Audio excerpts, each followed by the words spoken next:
All right, friends. How the heck are you?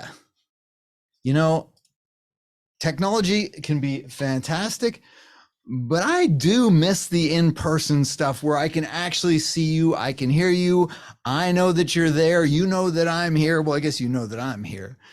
Welcome, welcome, welcome to day 2 of Love Letter to Men.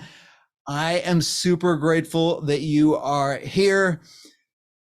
Love Letter to Men is an initiative of the Alberta Men's Collaborative. We talked a little bit about that yesterday. The Alberta Men's Collaborative is a group of individuals and organizations that have come together that all work in the space of supporting men's mental health and wellness. And we wanted to get together and share some best practices so that we weren't working in silos. You know, I think that's part of the challenge that we run into for a lot of nonprofit organizations.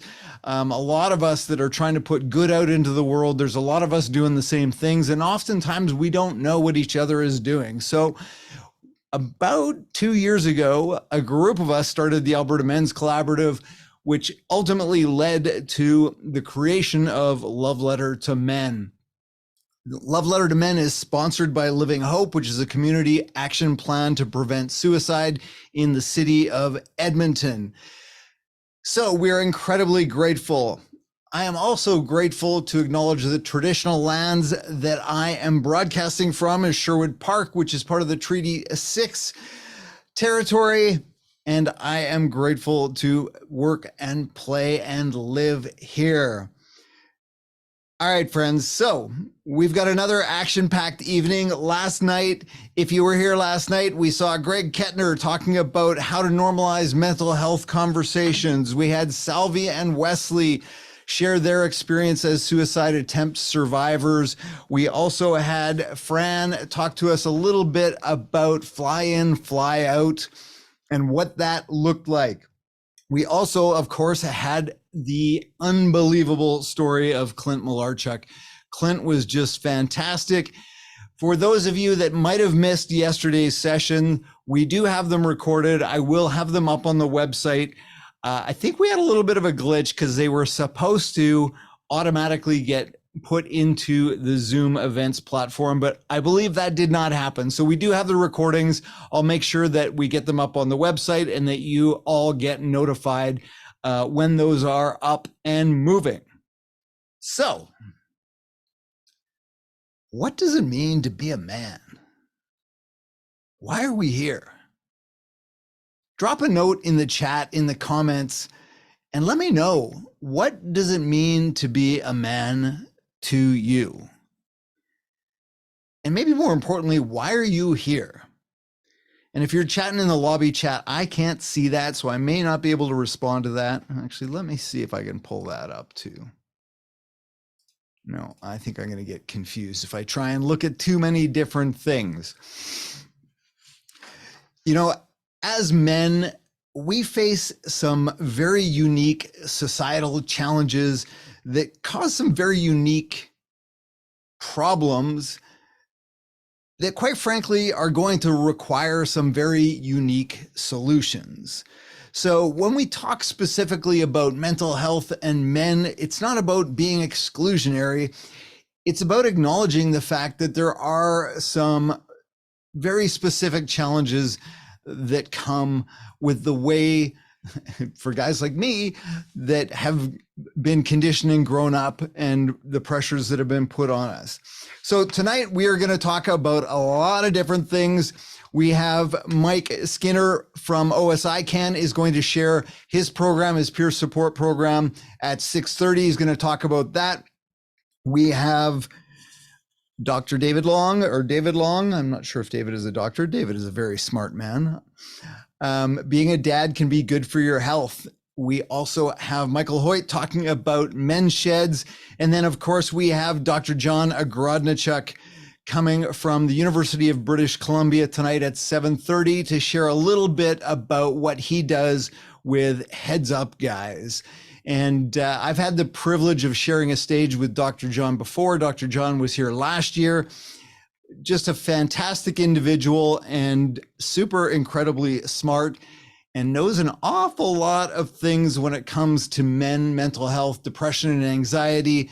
He has done a number of studies. Quite recently, he published a report on men and mental health in the workplace. And some of the findings there were just unbelievable. Well, sadly, they're not unbelievable, but they really made me take pause and look at how we show up in the workplace. I've had the privilege of doing some workshops specifically for men in the workplace. And, I'll tell you a quick story.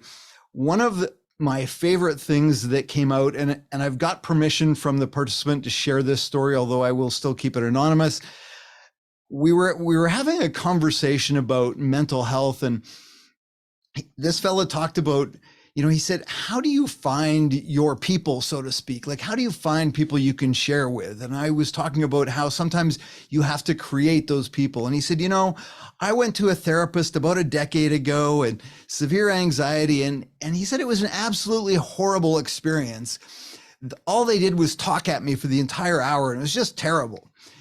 And we were in a room of 15 executives, male executives.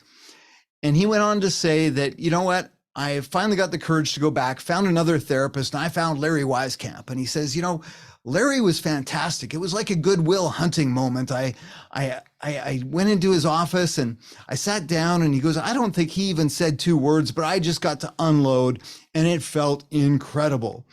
And he said, unfortunately, Larry's retired, and I don't know how to find another Larry. And I said, the beautiful thing, by sharing that story, you've just created common language, and you've created 15 other Larrys around the table, and all the other guys were nodding and smiling. I said, now all you need to do whenever you need an ear is just pick up the phone and say, hey man, I just need you to be my Larry right now. And these guys all understand that. So my hope is that in the next couple of days through this conference, we can help create more Larrys in this world. All right, friends, we've got about 4 minutes or so to go time. Like I said, Mike Skinner is going to be kicking off our first session. If you weren't here yesterday, we will exit this webinar. You'll go back to the lobby. You'll have to click into the next session. When that session is over, then you'll go out of that one and click into the next one. So there is a little bit of mechanics involved in doing this, but again, I think it will be well worth it. You do have the opportunity to chat in the chat box. There is question and answers. In the shorter sessions, the power sessions, we may not be able to answer all the questions just from a time constraint standpoint. On the website, there's opportunity for you to ask questions of our speakers. So any questions that we get through the website, I will make sure that we collate, answer, and put out in an email blast as well. So you've got the opportunity to do that. You also have the opportunity to upload photos of the men in your life and them out in the wild, because we would love to do a video montage or photo montage of some of the men that have been showing up here, or the men in your life, how they show up in the world, and just celebrate who we are as men. So I want you to keep that theme going through your head. What does it mean to be a man? And maybe drop a note in the chat and share your thoughts on what does it mean to be a man? I would love to hear it. This is the conversation. I talked about this yesterday. The first rule of Mental Health Club, we don't talk about Mental Health Club. Well, I'll tell you what, we are going to change that right here, right now. So, all right, my friends, take a minute. We're going to go back to the lobby. You're going to hop into Mike Skinner's peer support session, and we are going to get this thing rolling. So I will see you back in the lobby. Thanks, friends.